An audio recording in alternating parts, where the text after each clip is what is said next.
and thanks for joining us on Chicago Tonight. I'm Brandis Friedman. Here's what we're looking at. There has to be a reckoning. Leaders of the state's Accountability Commission on federal immigration agents' conduct during Operation Midway Blitz. His was the voice that was calling to you to gather here today. And a new documentary offers a fresh look at the legacy of civil rights pioneer W.E.B. Du Bois. First off tonight, a record partial government shutdown has come to an end after more than 2 months. U.S. House lawmakers voted today to restore federal dollars to fully fund TSA, the Coast Guard, Secret Service, FEMA, and the Cybersecurity and Infrastructure Security Agency. The bill also funds a portion of the Department of Homeland Security that does not deal with immigration enforcement. President Trump signed the bill this afternoon. What's not included in the deal is funding for Border Patrol and Immigration and Customs Enforcement. Republicans are looking to fund those agencies in a separate measure, with voting expected on that in May. The man accused of killing a Chicago police officer at a hospital last weekend was back in court today as prosecutors share details about what led to the fatal shooting. A Cook County judge ordered 26-year-old Alfonso Talley to remain in jail as he awaits trial on a litany of charges related to the death of Officer John Bartholomew.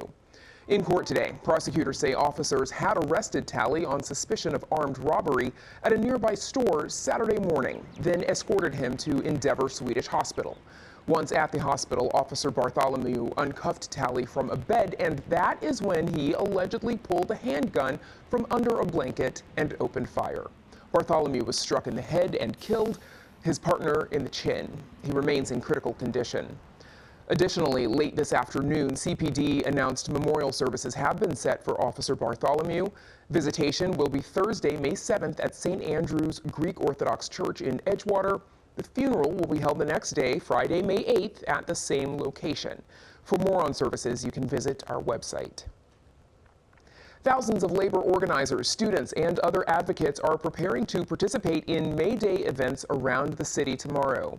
It's part of demonstrations in recognition of May Day, also known as International Workers' Day. The main rally is expected to begin at 1 p.m. in Union Park, and the march is set to step off at 2 and end at Daly Plaza. Organizers are calling for workers to be prioritized over billionaires, for ICE to be abolished, and more.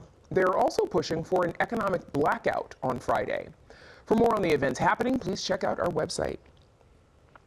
Valley Chicago Casino held their topping off ceremony today, where they raised a red metal beam signed by stakeholders, politicians, and construction workers before placing it atop the expansive building. More than 1,000 people have worked on the project, and officials say hundreds more permanent jobs are expected to be added once it's completed early next year. This casino will generate millions of dollars every single year. Its much needed revenue will help safeguard the pensions of first responders and fund capital projects desperately needed across the state. When it's complete, it will support long-term union careers across hospitality, entertainment, and operations. The finished project will feature a 500-room hotel, a 500-seat theater, 6 restaurants, and a public park. Mayor Brandon Johnson says revenue from the complex will shore up the city's budget by $100 million. Up next, calls to discipline some ICE and Border Patrol agents for their actions during Operation Midway Blitz. That's right after this. Chicago Tonight is made possible in part by the Alexandra and John Nichols family, the Polk Brothers Foundation, and the support of these donors.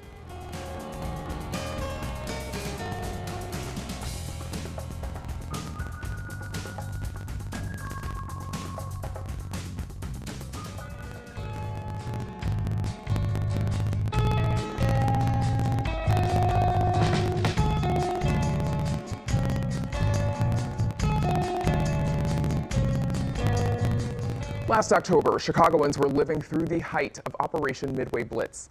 In reaction to the aggressive immigration raids in the Chicago area, Governor J.B. Pritzker created the Illinois Accountability Commission to document alleged abuses by federal agents. By then, agents had already shot 2 residents, killing 1. They had raided a South Shore apartment complex, and according to the commission's final report released today, they were in the middle of a military-style occupation of Chicago's Little Village neighborhood. And those are just a few of the events investigated. Now the commission is referring its findings to local prosecutors.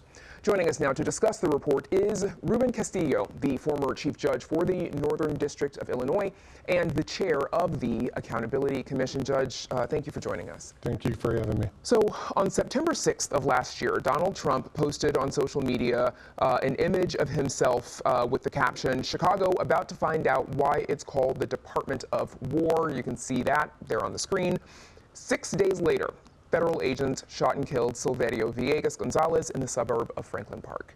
You draw a distinct connection between these two events. Tell us what that is. We do. It's cause and effect. That chronology and the chronology that's outlined in our report shows how this was motivated by officials in Washington, D.C., the president, Mr. Miller, and agents were sent to Chicago with the idea of being warlike, brutal, militaristic, use of weapons, tear gas, which we have an expert who testified that tear gas is outlawed in war, but it was used extensively by ICE and Customs Border Patrol agents.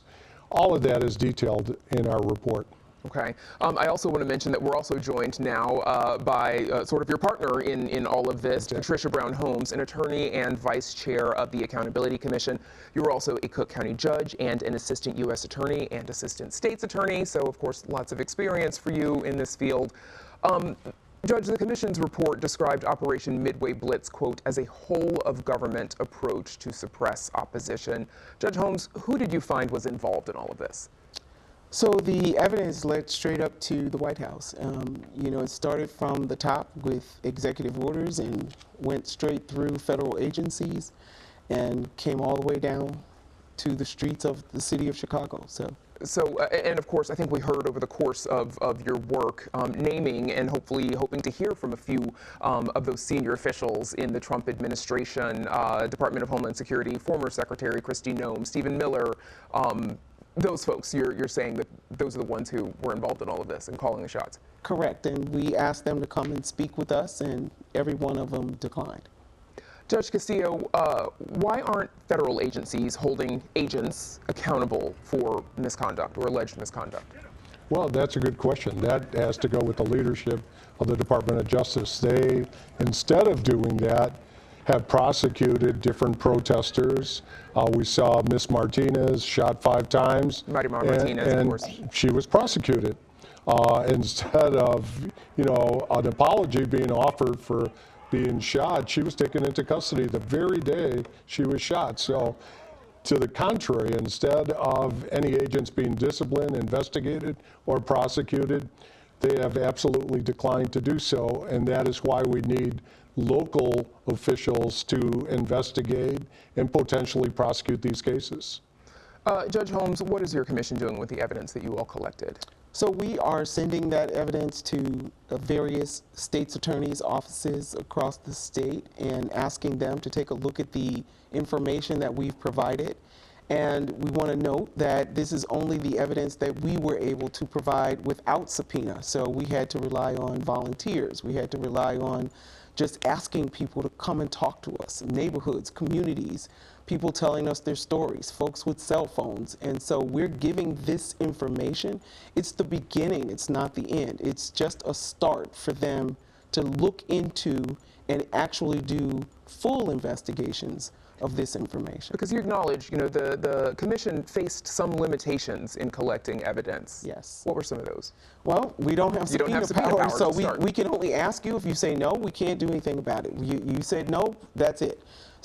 So we went into communities. We actually went over several communities over the city and various communities to sit down and say, look, we're not scary. We just really want to record the information that you've given us or information that you have so that we can then preserve it and give it to authorities who might be able to hold folks accountable for the activity that is taking place. Another big limitation was the immigration status of our witnesses because they feared retaliation. I mean, they could be immediately taken into custody and deported if they came forward in a very public way. So we had to talk to a lot of individuals privately. Right. Of course. Okay, so not on the record. I think during Martimar Martinez's testimony a couple of days ago, you shared anonymous testimony from a woman who did not want to be Right. identified. She was on the screen talking, but not identified in any way. There are many other people that we had listening sessions with where we would sit around a table like this and just talk as to what happened. And they were comfortable in that setting, but even with that setting, there were people that said, I want to talk to you privately, Judge. And our commissioners went and spoke to people privately. So Cook County State's Attorney Eileen O'Neill Burke, she has so far resisted calls to appoint a special prosecutor. In response to your report today, she released a statement saying, quote, "We commend the bravery of every witness who testified about their harrowing experiences before the Illinois Accountability Commission. Under Illinois statute, our office can bring charges only after receiving a completed investigation from a law enforcement agency." Judge Castillo, what's your response to her statement? Well, I really don't understand her response. That's what I would say. It's a little frustrating. I've never met her. I have no personal animosity toward her, but I don't understand all these technicalities. We are an official state commission, and we've presented her with information. We also have sent this to police departments, so I expect that they will investigate, and she will get an investigative report. And yet, I've also heard that she said, under no circumstances can a state official prosecute federal agents. And I don't understand that because you will see that that's going to occur in other states. Tell me more about that. How do we know that that's going to occur in other states? What do we know Well, about I think what's it's happening already there? occurred in Colorado, and I know Minnesota is gearing up to do that with respect to the two individuals, Ms. Good and Mr. Pruddy, who were killed in other incidents of needless brutality. And so I really don't understand the ultimate resistance that the state's attorney's office has shown, both to the mayor when he tried to set up a protocol with the Chicago Police Department, which is an investigative agency, and now the resistance that she's showing to our commission. It just doesn't make sense. Now, I will tell you personally, I'm one of the petitioners that has requested a special prosecutor be appointed.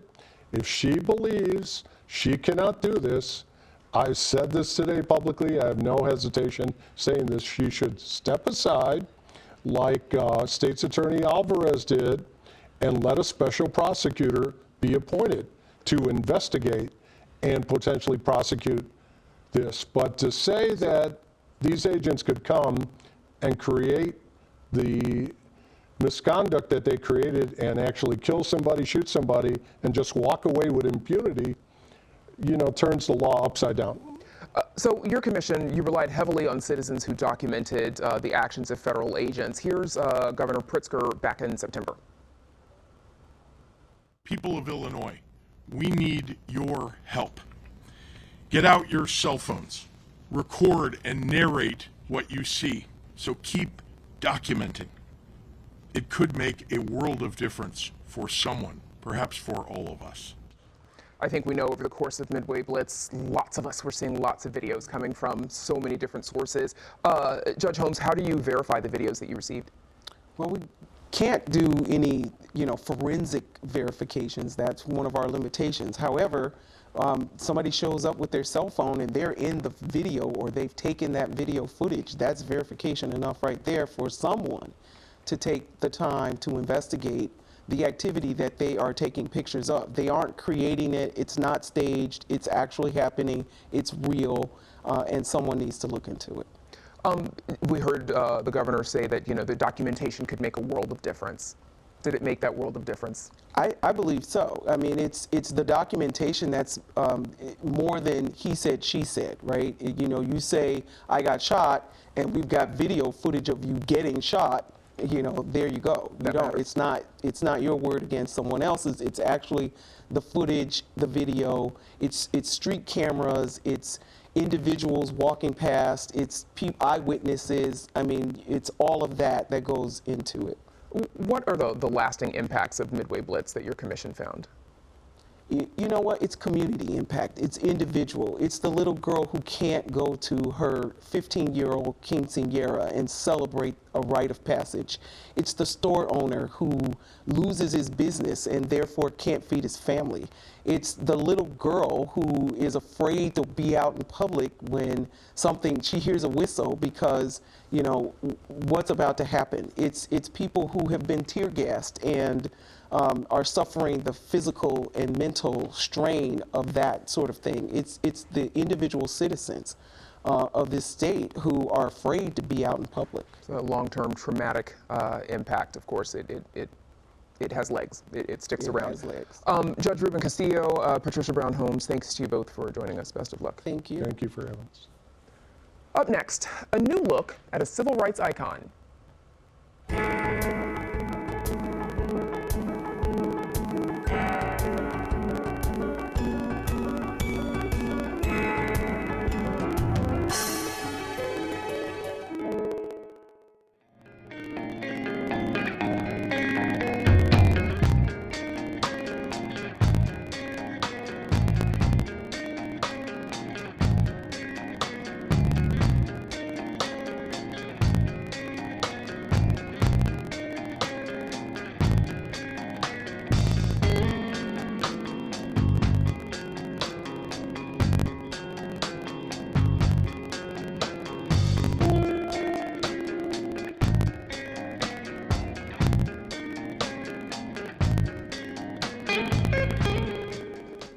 We have reduced in our culture W.E.B. Du Bois to some sound bites.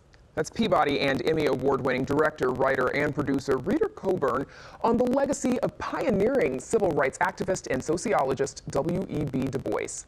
In her new documentary, Coburn tells the story of how trips to Europe, the lynching of a young black man in Georgia, and another civil rights icon all played a role in shaping W.E.B. Du Bois into a giant of American history.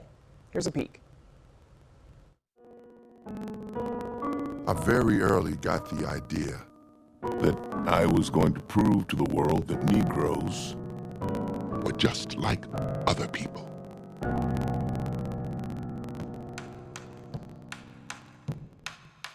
W.E.B. Du Bois is arguably the greatest black intellectual scholar activist in American history. The first African American to receive a PhD from Harvard.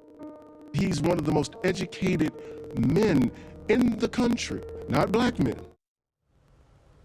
Joining us to discuss her documentary is filmmaker Rita Coburn. She's a Harvey native, a Northwestern grad, and producer of TV content right here in Chicago for Oprah and our own WTTW, among others. Welcome back, Rita. Good to see you. Congrats on the film. Thank you. So this is an expansive 2-hour documentary about Du Bois, and you have said that his life has often been, quote, reduced to sound bites.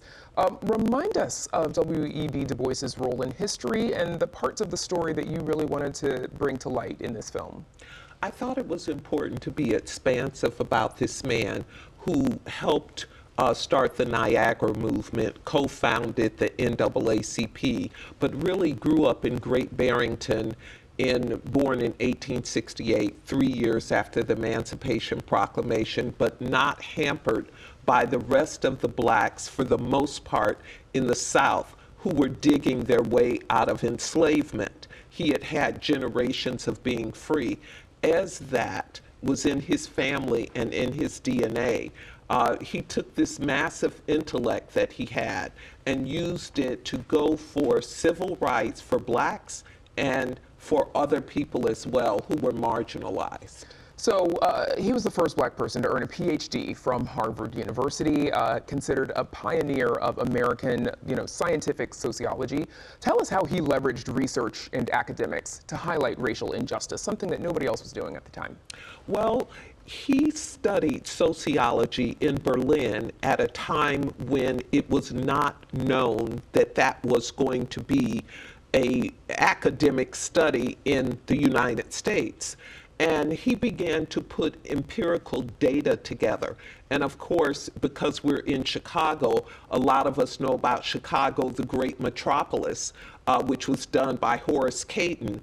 But prior to that, the very first time that people went door to door and gathered data and research about black people was with W.E.B. Du Bois when he did that for Philadelphia. But he also, that was a through line through all his work, was the systematic gathering of data to prove his points about black people in society. One event that particularly impacted him was the lynching of Sam Hose in Georgia. After that incident, Du Bois wrote, quote, "One could not be calm, cool, and detached scientist while Negroes were lynched, murdered, and starved." Tell us about that incident and how it impacted him. You are so exactly right. I think here's where W.E.B. Du Bois is a scientist. He's been to Berlin. He's been to Harvard. He's been to Fisk. But now what he has to do is realize that he is now a black man in the South, and that black men in the South are lynched, dismembered, burned. And that stuck with him in a way that it wouldn't for people who were there, who knew that this was happening on a regular basis. And that changed him from saying, I can't think of this as a study.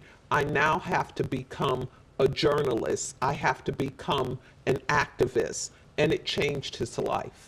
Analyzing Du Bois's psyche and thought processes, that's, sort of a through line for you in the documentary. There is a clip here explaining a concept from his book, The Souls of Black Folk, about how black people grapple with a split identity. Here it is. It's a peculiar sensation, this double consciousness, this sense of always looking at oneself through the eyes of others, of measuring one's soul by the tape of a world that looks on in amused contempt and pity. Two-ness. One ever feels his two-ness, an American, a Negro. Two souls, two thoughts, two unreconciled strivings. Why was it important for you to explore him as a person, but also his mind? Was that a goal for you in this film? Thank you for that. It absolutely was. And the way that I was able to do that, we call that breaking the story. At what point do I reach a breaking point that the common person who hadn't studied him would understand him, that people who knew him would find out that they knew something different? And he's deceased. And many people are not alive that knew him. But what I found out was through his 21 books, we could tell who he was through his writings. So we were able to take quotes from that and allow readers like Jeffrey Wright and Common and Courtney Vance to read his words, and that's how we get an idea of his inner thoughts. And you call it breaking the story in filmmaking, very different from what we call it in daily news, which is also right. We're breaking the story. I guess that's true. There's two uses for that. Before we run out of time, I want, because this is a very interesting part of Black history and American history, the documentary also details his relationship with Booker T. Washington, another civil rights icon and prominent leader in the African American community in the late 1890s, early 20th century. Du Bois disagreed with Washington's support for, for a strategy of accommodationism, right? Absolutely. Tell us a little bit about that.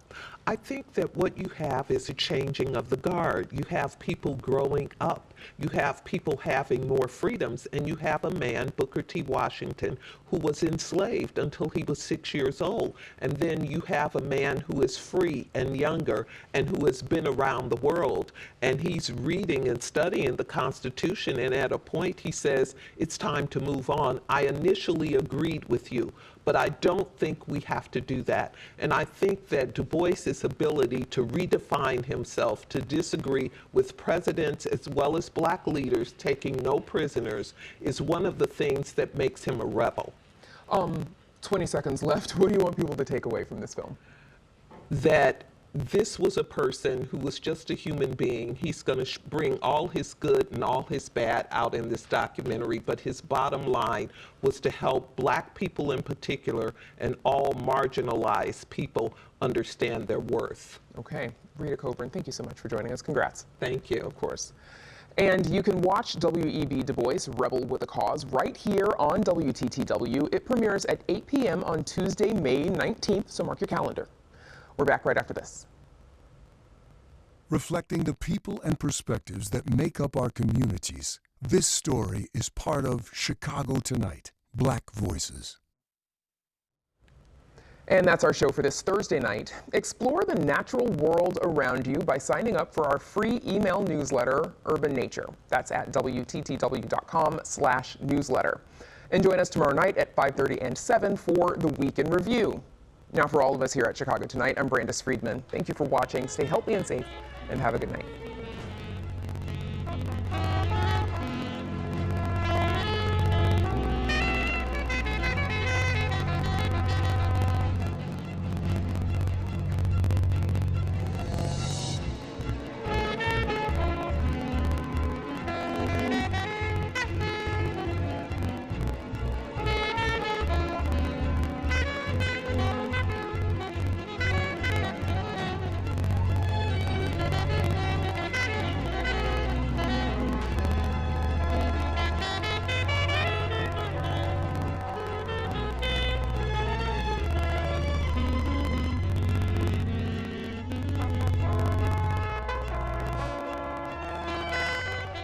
Closed captioning is made possible by Robert A. Clifford and Clifford Law Offices, a Chicago personal injury and wrongful death firm that is a multilingual law firm, providing translators for a variety of languages.